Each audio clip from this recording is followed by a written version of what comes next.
جب دین قرآن اور سنت سے نہیں بلکہ ملا کٹ ملاؤں کے کہانیوں سے لیا جائے تو ایمان کمزور اور شرک مضبوط ہو جاتا ہے۔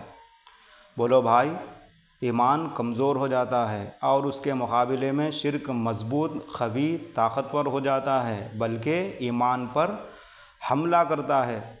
جو دین کے نام پر بھونگیاں مارے اور دلیل کے بجائے جھوٹے قصے اور من گھڑت کہانیاں سنائے، وہ عالم دین نہیں ہے، وہ دھوکے باز ہے۔ بولو بھائی، آپ کا کیا خیال ہے؟ جھوٹے قصے کہانیاں سنانے والا وہ عالم دین نہیں ہے، وہ جاہل ہے، دھوکے باز ہے اور دین کا غدار ہے۔ یہی سچ ہے۔ دین دلیل سے زندہ ہے، ملا کٹ ملاؤں کی کہانیوں سے یا ان کی داستانوں سے نہیں ہے۔ محمد صلی اللہ علیہ وسلم کا خالص دین دین اسلام ہے، جو اللہ تبارک و تعالیٰ نے آسمانوں میں بنا کر وحی کے ذریعے رسول اللہ صلی اللہ علیہ وسلم پر نازل فرمایا ہے۔ وہی دین حق ہے، وہی سچا دین ہے، وہی حقیقی دین ہے، وہی اصلی دین ہے۔ آؤ ہم سب مل کر قرآن شریف کو ترجمے کے ساتھ پڑھیں اور اس کی تفسیر سنیں گے۔ ابھی حال ہی میں ایک وائس ریکارڈ آپ لوگوں کو شیئر کرا تھا۔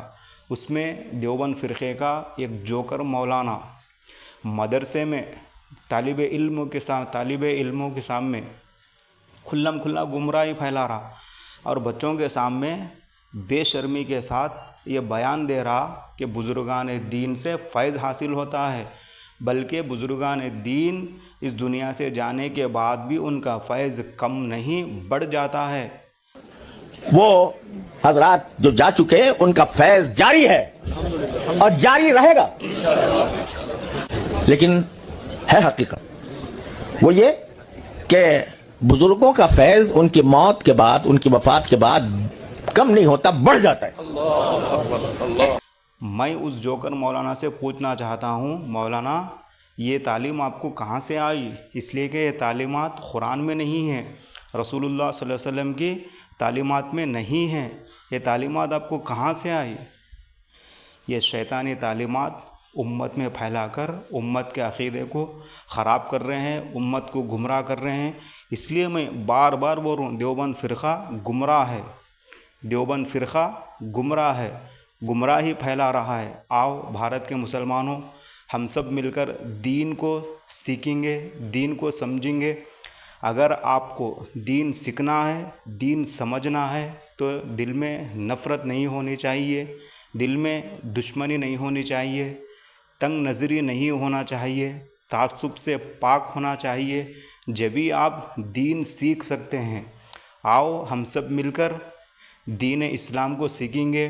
اگر دین اسلام کو سیکھنا ہے تو آپ اہل سنت والجماعت میں 4 جماعتیں ہیں، 4 جماعتوں سے دین کو سیکھیے، دین کو سمجھیے، تبھی آپ اندازہ لگا سکتے ہیں کہ کون سی جماعت کے پاس کتنا اصلی دین ہے، کون سی جماعت کے پاس کتنا نقلی دین ہے، آپ پرسنٹیج قائم کر سکتے۔